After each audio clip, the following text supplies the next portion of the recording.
What's up, Panda dudes? Peter from Panda here. Hey, want to show you a watch I just bought. I bought it, and there's a reason why I bought it, and that's because I believe this watch, which is a Helium, I think it goes by Spinnaker. Showed you some Spinnakers. I have a few of them. You know, I was just wearing one the other day because it was awesome. You know, the overboard. I really like that watch, and I picked this one up for two reasons. One, I like it. It's blue, which is kind of my favorite watch color, and it's a dark blue. It's kind of like this navy or royal blue, and so I thought I might change the rubber strap out and kind of wear it as a daily wear. I really like the construction of Spinnaker. It just seems solid. It feels solid. I've had really good luck with the ones I've had, and you know, so it seems like a really good quality watch. Now, the Helium here, I think, has been recently discontinued by Spinnaker, right? So the issue is that you can't buy it from the Spinnaker website. If you do go to Spinnaker and want to buy Spinnaker, I'm going to put my discount code below, PVP30, which should get you 30% off the retail price of Spinnaker. So use it, get yourself a deal. But I wanted to show you this one because now that it's been discontinued, I actually didn't buy it directly from Spinnaker. I found it from another website, which was selling them pretty cheap, about 74 bucks. And I thought, man, you know, if the Helm is anything like my other Spinnakers, it's probably just a quality watch, you know, just a, you know, bulletproof, reliable, good, knock around every day, nice looking watch.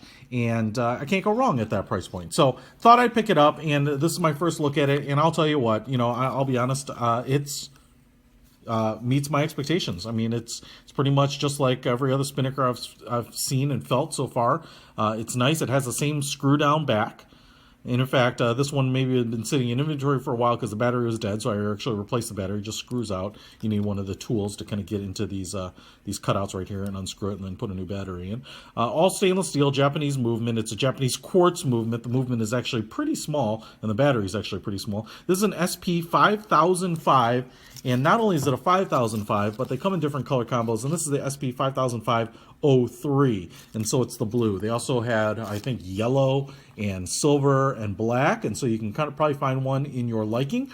It has a mineral crystal, and as far as I've been always able to tell, they've held up nicely. It's just a flat mineral crystal. Kind of looks like your standard dive watch.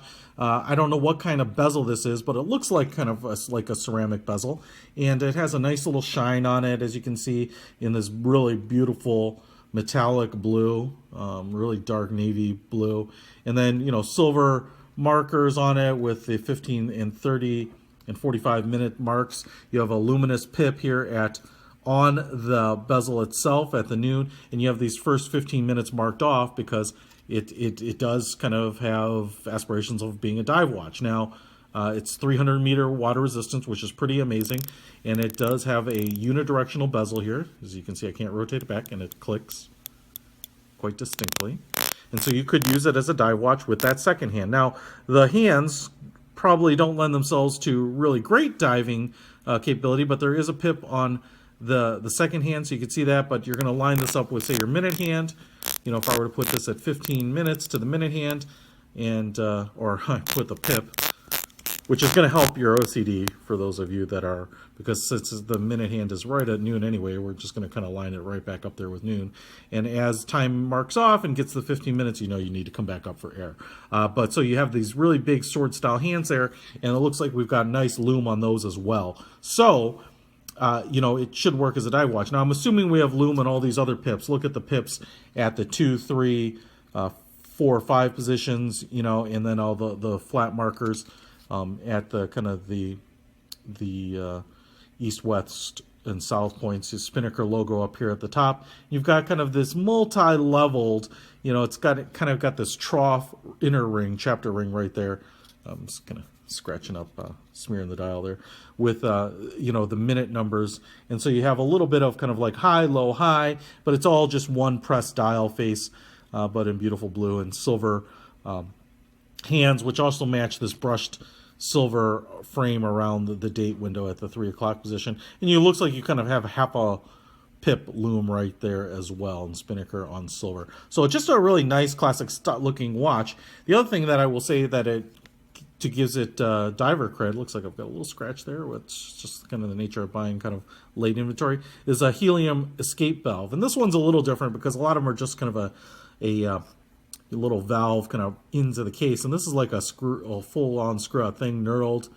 So I don't actually know how helium escape valves work, other than I think helium kind of builds up in watches under pressure, and as you kind of resurface, you want a place for that helium to escape. Sure, why not? And so I don't know why this one is big and screws out like that, but it does, and so I'm sure it kind of works. Then on this side, you have some crown protectors. I will point out here that the case, which is stainless steel, has a brushed finish, as opposed to the bezel itself, which has some notches right there at every 5-minute mark, and that's all polished. So you do have a kind of a nice contrast of polished and brushed. And then you have a polished end to the crown with the Spinnaker logo engraved there, and nice knurling. It's easy to get the crown even with these crown protectors on the side. If I unscrew it here and pull it out, let's see here, we will get to the first position, and that allows me to change the time. And if I don't know if there's an intermediate position to change the date. There we go. Kind of the first position changes the date, second position changes the time, push it back in, and screw down that crown. And it clearly, I didn't even notice if it's hacking or not. Hacking seconds hand right there. So screw that back in.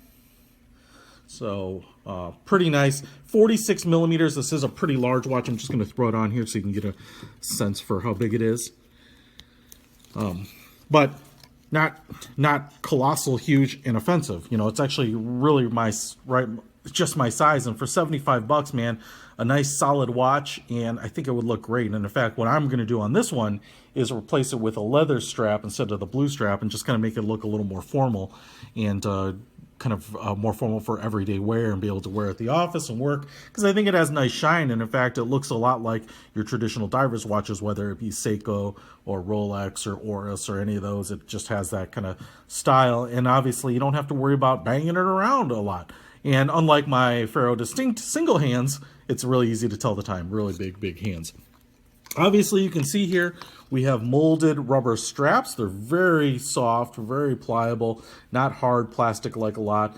They obviously come right up to the case here and hug it, so they're cut to match this case specifically, which is nice. It kind of shows the detail that Spinnaker goes to even on the rubber straps. They have little cutouts here so you can get to the spring bars. And then, this middle part is slightly recessed. You have this edge right there. Should give you a little breathability. And then you have kind of this raised ridge right down the center line of the strap. You have two retention straps right here, and then a brushed buckle on this end that says Spinnaker as well. So, like I said, whether you're buying a new Spinnaker, something in their current inventory line, you can't go wrong with it. If you're buying something used like this, or not used, but kind of now out of production like this, at just a ridiculous price point. You don't even need the PVP30 code, because I just think at $75, you just can't go wrong. So I'm going to put a link in the description to some Spinnaker watches. If you buy from spinnaker-watches.com, use the discount code. But my lesson from this right now is that buying some of these things that are just recently out of production, man, what a great deal. There it is. SP-5005-03, Peter Von Panda out.